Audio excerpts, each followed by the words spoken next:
নমস্কার বন্ধুরা, welcome back to my channel. আজকে আমি একটা নতুন ভিডিও নিয়ে চলে এসেছি, যেটা এর আগে যে আমি ভিডিও করেছিলাম তার এটা সেকেন্ড পার্ট। তাহলে আমরা দেখে নিই এর আগে দিন আমরা কতটা পর্যন্ত গিয়েছিলাম। হ্যাঁ, আমরা কোথায় ছিলাম?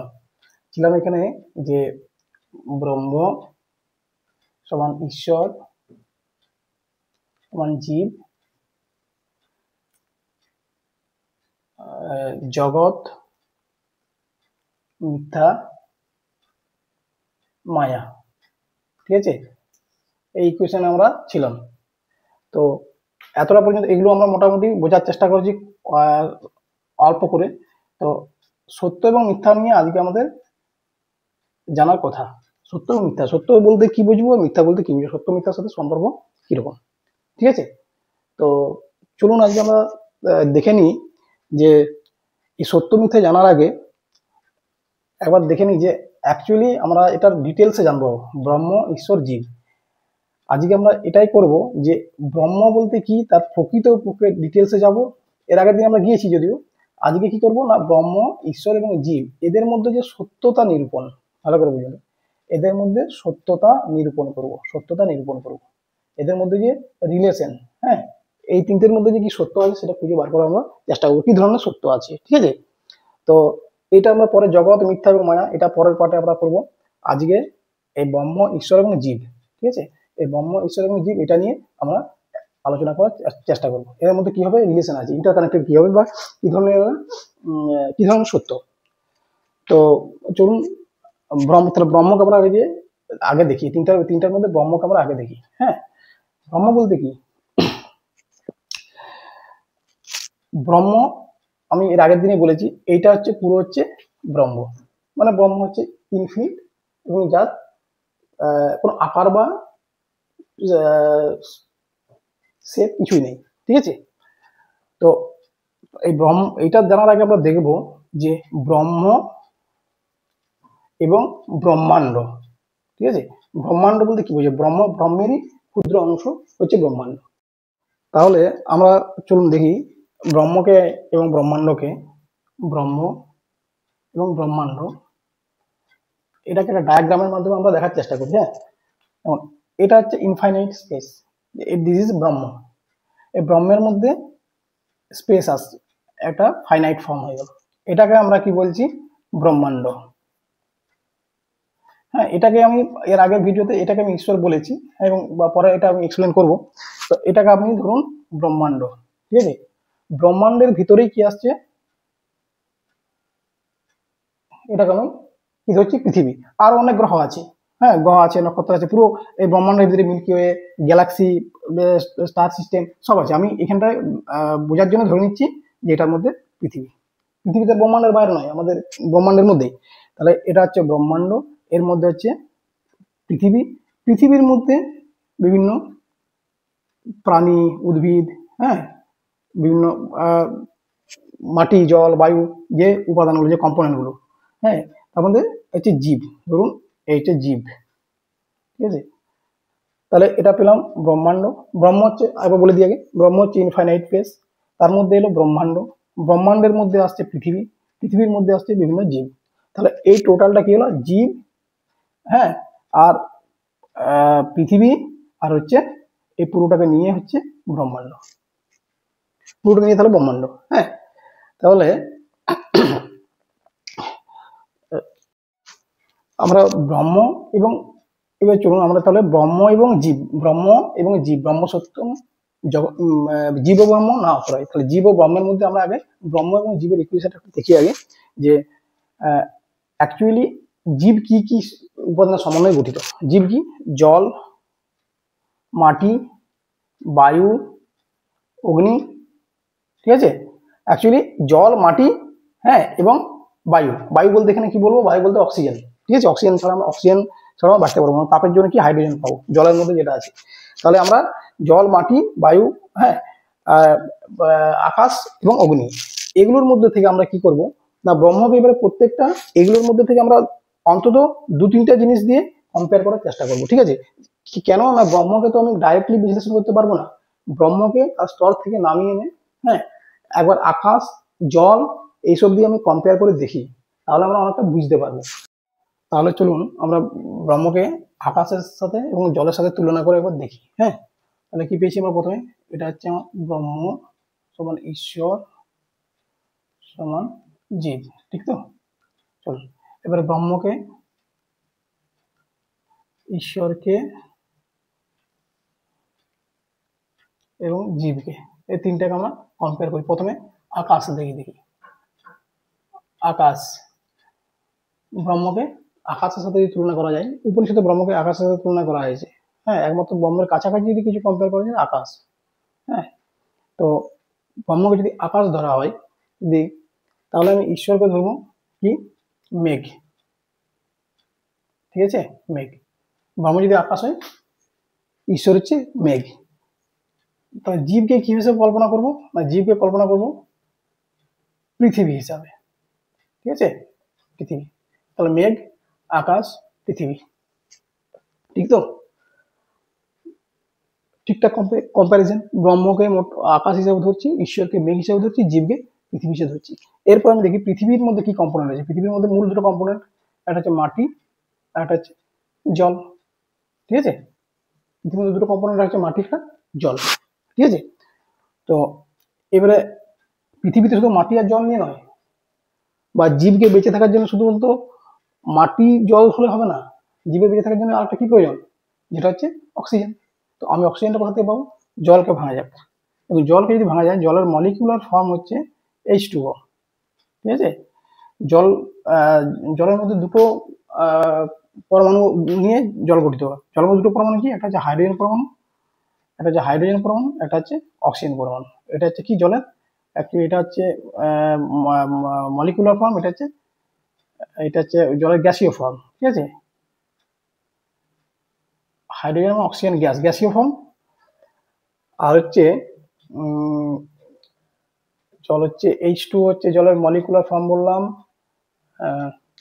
তাহলে জলকে যদি আমরা ভাঙি, জল হচ্ছে অ্যাকচুয়ালি হাইড্রোজেন এবং অক্সিজেন। হ্যাঁ, একটা হাইড্রোজেন পরমাণু এবং দুটো অক্সিজেন পরমাণু মিলে হচ্ছে H2O, ঠিক আছে? H2O। তাহলে হাইড্রোজেন পরমাণু এবং অক্সিজেন পরমাণু মিলে হচ্ছে H2O, হচ্ছে জল। এটা হচ্ছে জলের মলিকুলার ফর্ম, ঠিক আছে? জল H2O। আর গ্যাসীয় ফর্মে তাহলে আমি কি পাচ্ছি? তখন H এবং হচ্ছে O2। H মানে কি? H মানে হচ্ছে হাইড্রোজেন গ্যাস, আর হচ্ছে অক্সিজেন গ্যাস, ঠিক আছে? হাইড্রোজেন এবং অক্সিজেন পেয়ে যাচ্ছি। কেন আমি হাইড্রোজেন অক্সিজেনকে নিয়ে এলাম? কেন না, অক্সিজেন, তাহলে আমার কি? জীবের বেঁচে থাকার জন্য অক্সিজেন প্রয়োজন। এখানে জল থেকে পেয়ে যাচ্ছি কি? তাহলে জল থেকে আমি কি? অক্সিজেন পেয়ে যাচ্ছি, মানে বায়ু, অক্সিজেন। আর কি পেয়ে যাচ্ছি? হাইড্রোজেন। হাইড্রোজেনকে আমরা অ্যাকচুয়ালি কি জানি? হাইড্রোজেন একটা দাহ্য গ্যাস, ঠিক আছে? হাইড্রোজেনের মধ্যে বার্নিং ক্ষমতা আছে, হাইড্রোজেন গ্যাসের মধ্যে, যেহেতু সহজে হাইড্রোজেন জ্বলে যায়। হ্যাঁ, তাহলে হাইড্রোজেন মিনস এখানে আমি অগ্নি বলতে পারি, ঠিক আছে? তাহলে হাইড্রোজেন মিনস আমি এটা অগ্নি বলতে পারি, অগ্নি। আর এখানে অক্সিজেন বলতে এখানে বায়ু, ঠিক আছে? এই জন্যই বললাম অক্সিজেন, বায়ু। পৃথিবীর মধ্যে আরো অনেক গ্যাস আছে, আমি সেগুলো নাইট্রোজেন আছে, কার্বন ডাইঅক্সাইড আছে। হ্যাঁ, কিন্তু আমি মোটামুটি ভাবে বললাম যে বায়ুকে বেঁচে থাকার জন্য কি বায়ু দরকার? অ্যাকচুয়ালি আমাদের অক্সিজেন দরকার। তাহলে জীবের ক্ষেত্রে, জীবের পার্সপেক্টিভে বললাম, তাহলে অক্সিজেন, হ্যাঁ, মানে বায়ু, জল, অগ্নি, মাটি, ঠিক আছে? তাহলে পৃথিবীর যে চারটা কম্পোনেন্ট, মাটি, জল, বায়ু, অগ্নি, ঠিক আছে? এই চারটা আমি পেয়ে গেলাম। আর একটা পৃথিবীর একটা কম্পোনেন্ট, যেটা আকাশ। এটা আকাশ তো বলার নেই, আকাশের মধ্যেই সব হচ্ছে। তাহলে আমি এটা একটু পরিষ্কার করি। তাহলে জলকে আমি সমান পেয়ে গেলাম। ফার্দার যদি জলকে আমি ভাঙি, হ্যাঁ, তো জলের মধ্যে আমি পেয়ে যাচ্ছি কি? হচ্ছে বায়ু মিনস O2, আর অগ্নি মিনস H, ঠিক আছে? তো দুটো মিল হচ্ছে H2O, জল। তাহলে পৃথিবী দেখুন সবগুলো হয়ে যাচ্ছে আকাশ, মাটি, জল, বায়ু, অগ্নি, ঠিক আছে? জীবের বেঁচে থাকার জন্য অক্সিজেন দরকার। তাহলে আমি এখানে বলতে পারি এই জীবকে জীবনকে দিচ্ছে। অ্যাকচুয়ালি জীবের বেঁচে থাকার জন্য মূল উপাদান জল। কেন না, জলের সাথে সাথে আমি কি অক্সিজেন পাচ্ছি। অক্সিজেন হচ্ছে প্রাণবায়ু। হ্যাঁ, অক্সিজেন ছাড়া বাঁচা সম্ভবই নয় প্রাণীর। তো আমি কি করব দেখুন, তাহলে আকাশ হচ্ছে ব্রহ্ম হিসেবে আকাশকে তুলনা করছি। তারপরে হচ্ছে মেঘ, তারপরে হচ্ছে পৃথিবী। পৃথিবীর কম্পোনেন্ট, এই কম্পোনেন্টগুলো মুছে দিচ্ছি আমি একবার দেখিয়ে দিলাম যে পৃথিবীর মধ্যে এই কম্পোনেন্টগুলো আছে। অ্যাকচুয়ালি জীবকে আমি একে আমি জীবন হিসাবেও বলতে পারি। ঠিক আছে, এই দেখুন আমরা পড়েছি জলের অপর নাম জীবন। ঠিক আছে, তাহলে জল আমি পেয়ে গেলাম। এই জন্য জীব এবং জীবন, জীবন হচ্ছে জীবের কি একটা অবস্থা। হ্যাঁ, যেমন জীবন এবং মরণ জীবের দুটো অবস্থা, তেমনি জীবন হচ্ছে জীবের একটা অবস্থা। হ্যাঁ, এই জীবনটাকে নিয়ে যায় কে, হচ্ছে জল এবং অক্সিজেন। ঠিক আছে, জীবকে সাস্টেন করায়। তাহলে আমি জীব পেয়ে গেলাম। এবারে মেঘ, খেয়াল করে দেখুন, মেঘ বলতে আমি কি বলবো, মেঘ কার কার সমন্বয়ে গঠিত। মেঘ হচ্ছে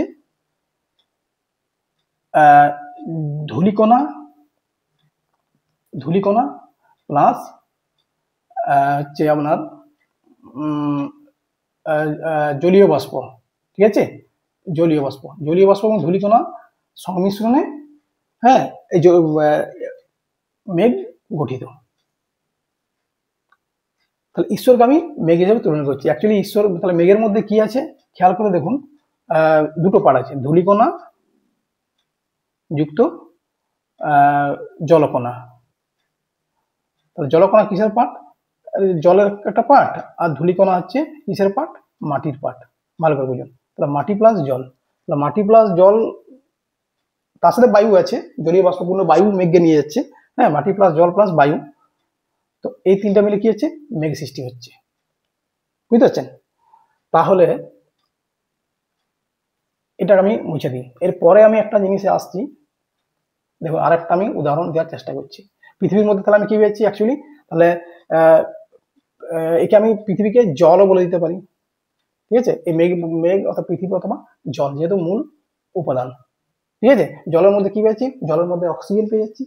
হ্যাঁ, এবং জলের মধ্যে হাইড্রোজেন পেয়ে যাচ্ছি, অগ্নি এবং বায়ু দুটো, এবং জল। তাছাড়া কেন বলছি জলকে হচ্ছে জীবকে আমি ডাইরেক্ট জলই কেন বলতে পারবো, কারণ আমাদের দেখুন জীবদেহের ম্যাক্সিমাম 75% হচ্ছে জল। ঠিক আছে, খেয়াল করে দেখুন পৃথিবীর সমস্ত উপাদানের মধ্যে প্রায় 1/3 হচ্ছে এই তিন ভাগের মধ্যে প্রায় এই 4 ভাগের মধ্যে 3 ভাগ জল, প্রায় 75% জল। ঠিক আছে, তো 75% জল যেমন পৃথিবীর মধ্যে আছে, হ্যাঁ, ঠিক জীবদেহের মধ্যে হ্যাঁ শরীরের মধ্যে 75% জল আছে। ঠিক আছে, তো সেই জন্য অ্যাকচুয়ালি কি বলা যেতে পারে, এখানে আমি শর্টে বলে দিতে পারি, অ্যাকচুয়ালি পৃথিবীকেই আমি বলে দিতে পারি পৃথিবী ইজ ইকুয়াল টু জীব। ঠিক আছে, হ্যাঁ, বা জীবদেহ, হ্যাঁ, বা শরীর। ঠিক আছে, তাহলে আমাদের এই জীবদেহ বা শরীরের পৃথিবীর একটা ছোট অংশ হচ্ছে শরীর। হ্যাঁ, আর বড় পার্ট হচ্ছে পৃথিবী। ঠিক আছে, পৃথিবীর ক্ষুদ্র সংস্করণ জীব বা জীবদেহ। ঠিক আছে, তাহলে আমি আকাশ, মেঘ এবং পৃথিবী বা জল পেয়ে গেলাম। আমি প্রথমে কি বলেছিলাম যে আমি একবার আকাশ দিয়ে তুলনা করব আর একবার জল দিয়ে তুলনা করব। তাহলে আমি পাচ্ছি যে জল এখানে গুরুত্বপূর্ণ উপাদান। ঠিক আছে, তাহলে জীব আমি এখানে এবারে বলে দিতে পারি অ্যাকচুয়ালি জীব সমান জল। খেয়াল করে দেখুন, জীব সমান জল, জলের মধ্যে উপাদান জীবকে আমি জল বলতেই পারি, বা জীবকে জীবনও বলতে পারি। জীবন ইজ ইকুয়াল টু জল। ঠিক আছে, তাহলে এখানে আমি পাচ্ছি দেখুন জল হচ্ছে জীবকে পাচ্ছি।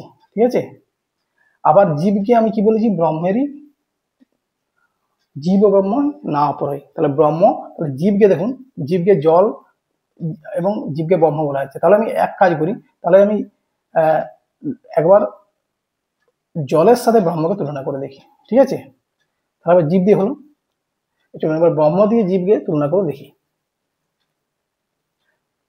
ব্রহ্ম দিয়ে জলকে তুলনা করে, তাহলে এটা একটা আমার কম্পারিজন হলো। আর একটা কম্পারিজন দেখুন, জীবকে আমি জল, ব্রহ্মকে যদি জল বলি। ঠিক আছে, তাহলে এখানে আমি এলাম আকাশ, মেঘ এবং জল। আকাশ মানে হচ্ছে শূন্য, হ্যাঁ, ইনফিনিট, যা অসীম। মেঘ কি অসীম বলবো না, মেঘ জলীয় বাষ্পপূর্ণ বায়ু নিয়ে একটা কম্প্যাক্ট প্যাক, ঠিক আছে, তার একটা আকার আছে। হচ্ছে মেঘ, মেঘের মধ্যে কি দুটো জিনিস, একটা হচ্ছে জলীয় বাষ্প এবং জলীয় বাষ্পপূর্ণ কি আছে, ধূলিকণা, ধূলিকণা আছে, ডাস্ট পার্টিকেল আছে, এবং কি আছে, জল আছে। তাহলে মেঘ হচ্ছে কম্পাউন্ড ফর্ম, ঠিক আছে। পৃথিবী কি হচ্ছে, পৃথিবী হচ্ছে কঠিন ফর্ম।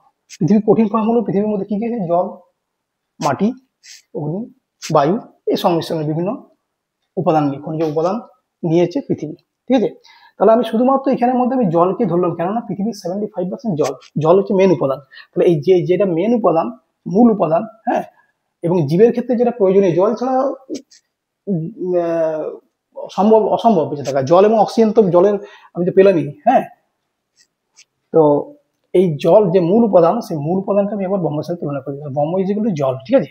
তাহলে ব্রহ্মের সাথে যদি আমি এখানে ইস্যুগুলো জল করি, তাহলে ঈশ্বরকে আমি কি বলতে পারি? ঈশ্বর চলে আসছে তখন, তখন হবে জলীয় বাষ্প।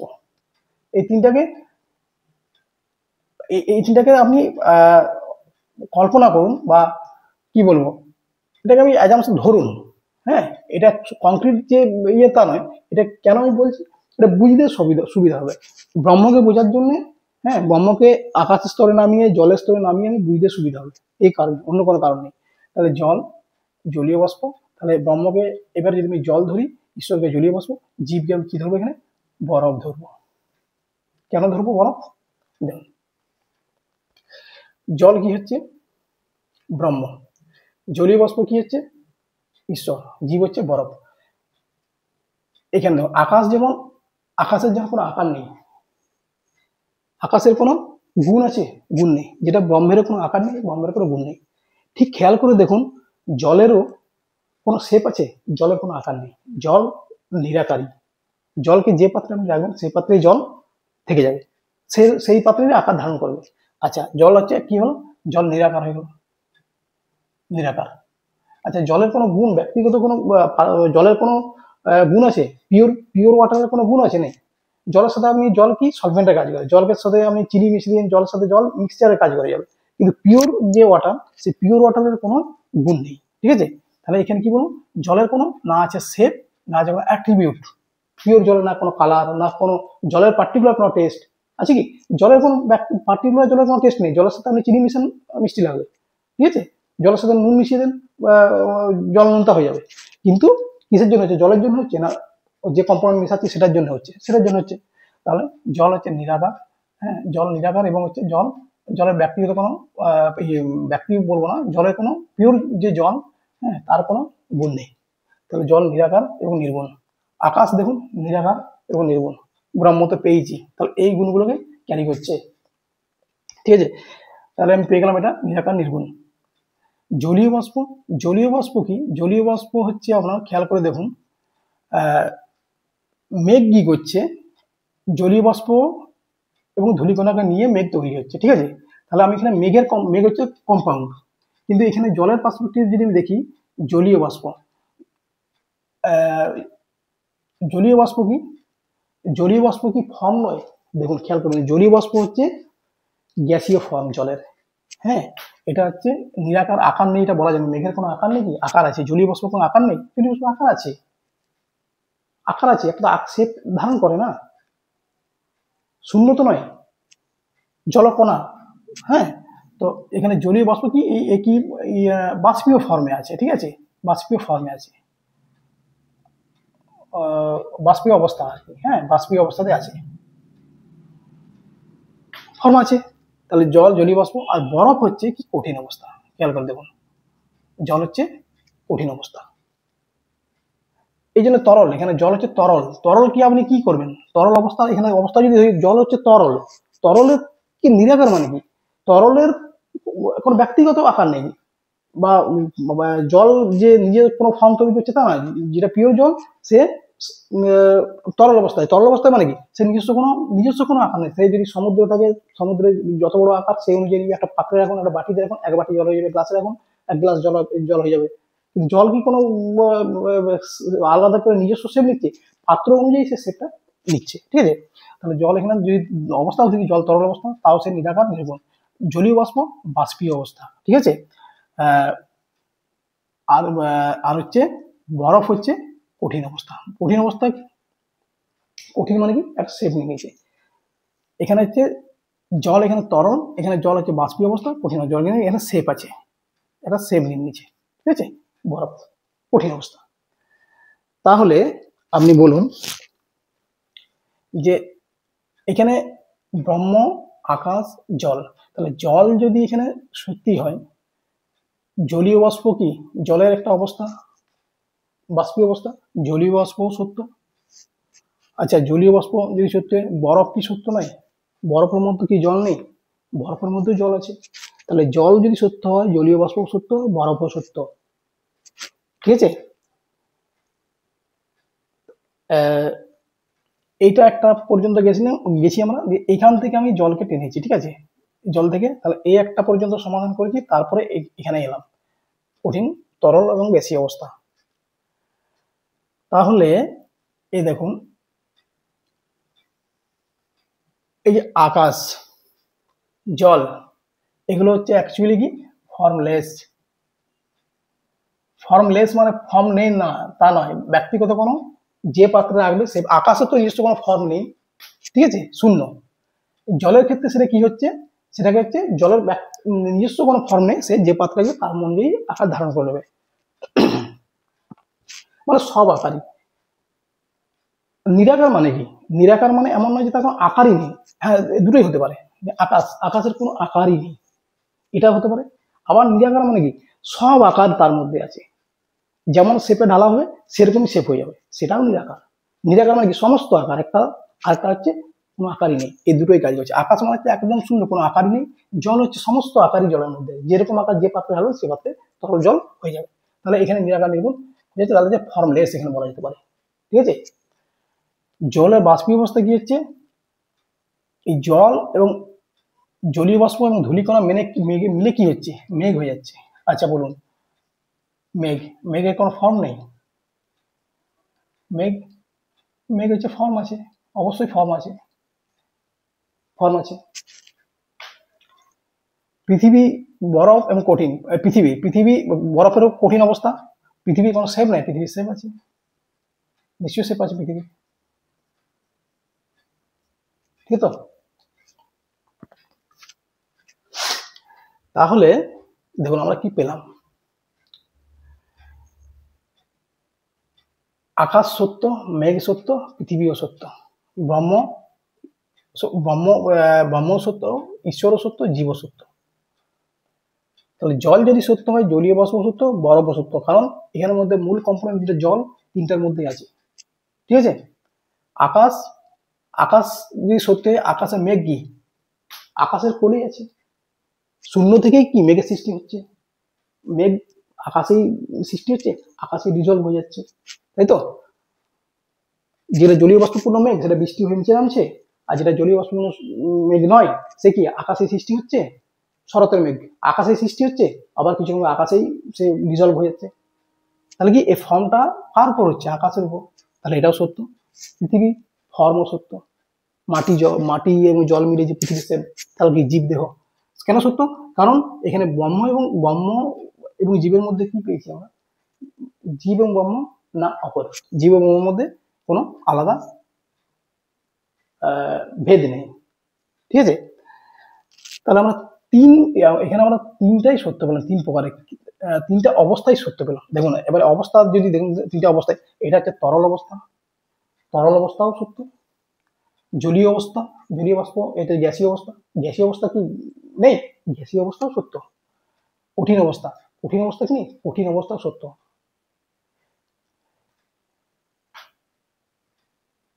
ফর্মলেস, ফর্মলেসও সত্য, এই ফর্মটা সত্য, গ্যাসীয় ফর্মও সত্য, কঠিন ফর্মও সত্য। তাহলে বলবেন যে সবই যদি সত্য হলো, তাহলে ডিফারেন্স কোথায়, ব্রহ্ম, ঈশ্বর এবং জীবের মধ্যে ডিফারেন্স কোথায়, বা এককে আমি কি করে দেখাবো। এই যে তিন প্রকারের সত্য, ভালো করে বুঝুন। শঙ্করাচার্য সত্যকে তিনটা ভাগে, হ্যাঁ, সে তিনটা সত্যের কথা বলেছে শঙ্করাচার্য। কি সত্য তিনটা, দেখুন, একটা হচ্ছে পারমার্থিক সত্য, একটা হচ্ছে ব্যবহারিক সত্য,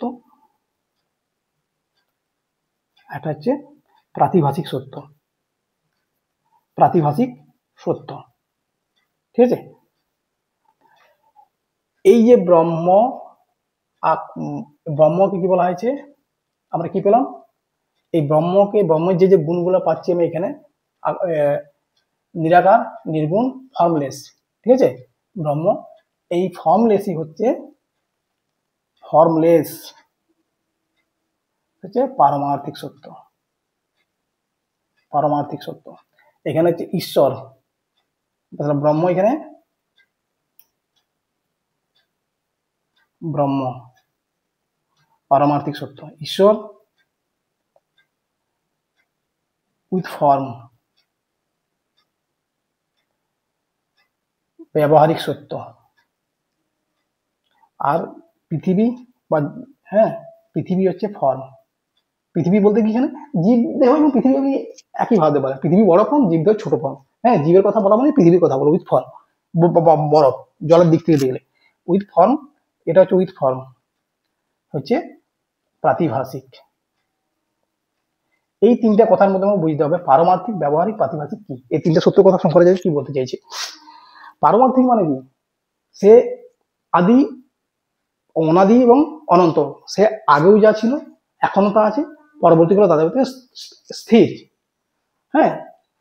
পারমার্থিক, তাকে প্রথম কথা হচ্ছে তাকে পৌঁছানো যাবে না, পারমার্থিক সত্যকে এক্সপিরিয়েন্স করা অসম্ভব। পারমার্থিক সত্যকে এক্সপিরিয়েন্স করতে হলে পারমার্থিক মানে তাকে এই ফর্মকে তার ডিজলভ হয়ে যেতে হবে, ঠিক আছে। কি এক্সপিরিয়েন্স করবে, এক্সপিরিয়েন্সারই থাকবে না।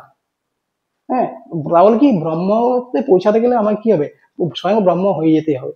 ব্রহ্ম হয়ে গেলে কি এক্সপিরিয়েন্স কে করবে, তাহলে এই যে এক্সপিরিয়েন্সিয়াল জগৎ যেটা, এই ব্যবহারিক জগৎ, এটা হচ্ছে এই যে, তাহলে এটা হচ্ছে পারমার্থিক, ব্রহ্ম হচ্ছে পারমার্থিক সত্য, ঈশ্বর হচ্ছে ব্যবহারিক সত্য। তার মানে কি ব্যবহারিক সত্য মানে কি এক্সপিরিয়েন্স যে আমরা করছি, এই ওয়ার্ল্ডে পাঁচটা আমাদের যে সেন্স অর্গান, চোখ, কান, নাক, চক্ষু, কর্ণ, নাসিকা, জিহ্বা, ত্বক দিয়ে যেটা আমরা করছি, সেন্সারি যে অর্গান, তো এগুলো কি আমরা ট্রানজ্যাকশনের জন্য করছি।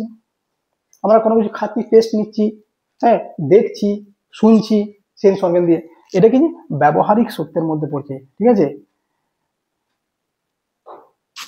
আর একটা আসছে প্রাতিভাষিক সত্য। প্রাতিভাষিক সত্য মানে কি, এই যে ফর্ম, তাহলে ফর্ম খেয়াল করে দেখুন, ফর্মলেস, তাহলে ফর্মলেস হচ্ছে একদম চূড়ান্ত সত্য, কারণ ফর্মলেস থেকে ফর্মের জন্ম হয়েছে। ফর্মলেসকে আমি ছেড়িয়ে দিলাম, ব্রহ্মকে সম্ভব নয় যাওয়া, ব্রহ্মকে এক্সপিরিয়েন্স করতে গেলে তাকে ব্রহ্ম হতে হবে, ছেড়ে দিন, ব্রহ্মের কথা বাদ দিয়ে দেন। এরপর আমাকে এইগুলোতে আছে ব্যবহারিক এবং হচ্ছে প্রাতিভাষিক। তাহলে ব্যবহারিক বলতে কাকে বলা হচ্ছে, ঈশ্বরকে। ঈশ্বরকে কেন ব্যবহারিক বলা হচ্ছে না, আমরা এই জগতে যে কাজকর্ম করছি, ট্রানজেকশন করছি, সমস্ত যে আমরা অ্যাক্টিভিটি করছি, সেটাই ব্যবহারিক ওয়ার্ল্ডের মধ্যেই পড়ছে। তাহলে এখনই বলবেন তো ব্যবহারিক ওয়ার্ল্ডের মধ্যে যদি এটা পড়ছে, তাহলে আমরা এইটাকে ফর্ম কি তাহলে প্রাতিভাষিক কেন বলছে। প্রাতিভাষিক মানে হচ্ছে ইলিউশন অ্যাকচুয়ালি, প্রতিভাস মানে বিক্ষেপ, রিফ্লেকশন। যেটা একটা উদাহরণ দিই, যে মরুভূমির মরীচিকা, কি মরুভূমিতে বালিতে কি বালির উপর আলো পড়ার পরে কি হচ্ছে, সেখানে হচ্ছে জল আছে, তো কাছকে গেলে কি পাওয়া যাচ্ছে যে না, জল পাওয়া যাচ্ছে না। তাহলে কি আমার চোখে কিন্তু রিফ্লেক্ট করছে জল হিসেবে আসছে, কিন্তু অ্যাকচুয়ালি সেটা সত্য নয়, দেখাচ্ছে সত্য হিসাবে।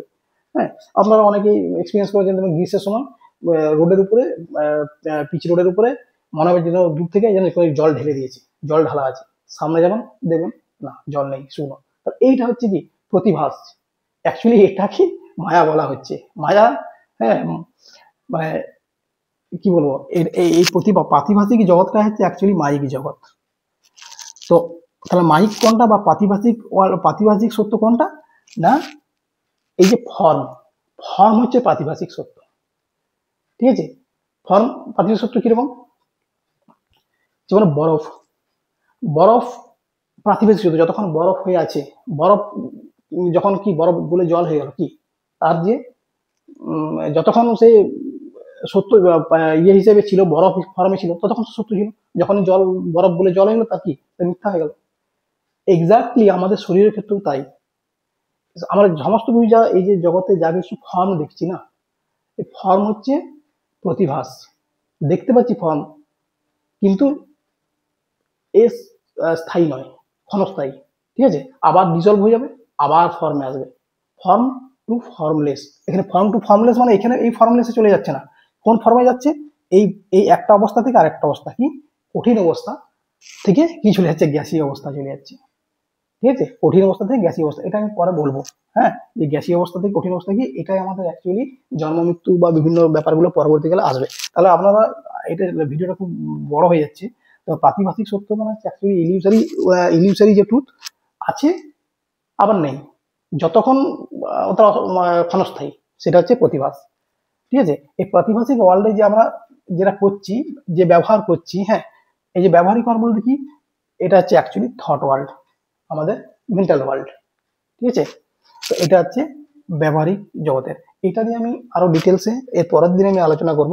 আজকে আমরা এটুকুই বলবো যে সত্য কোনগুলো বলছি, অ্যাকচুয়ালি পারমার্থিক সত্য হচ্ছে ব্রহ্ম, এটাকে আমি আকাশ এবং জল দিয়ে তুলনা করেছি।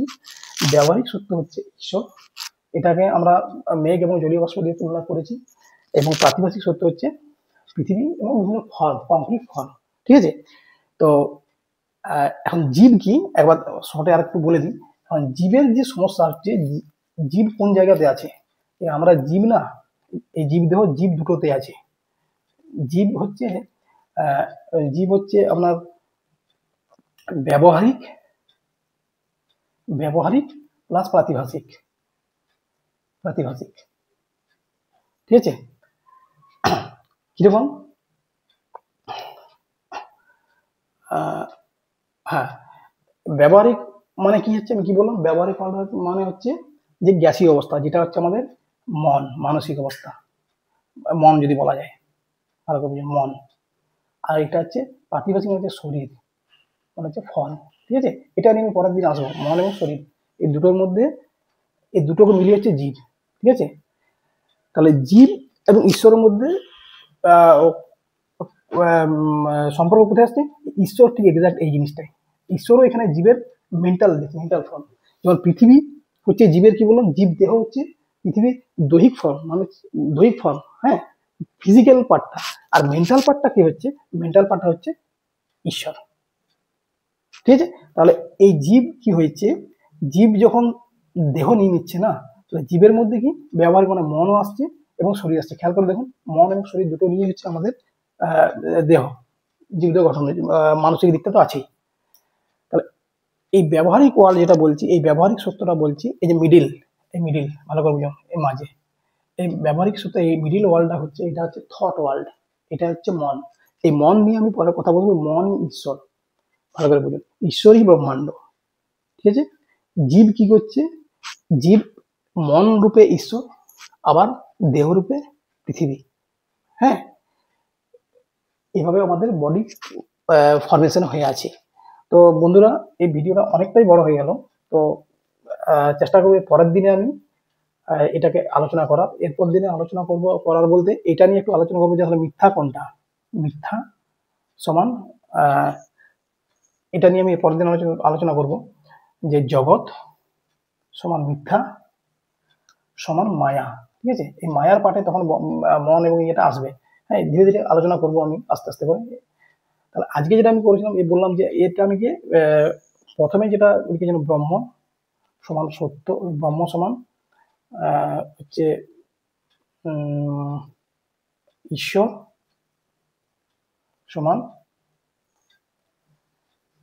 জীব সমান, এটা পুরোটা হলো সত্য, সত্যর পাঠটা গেল।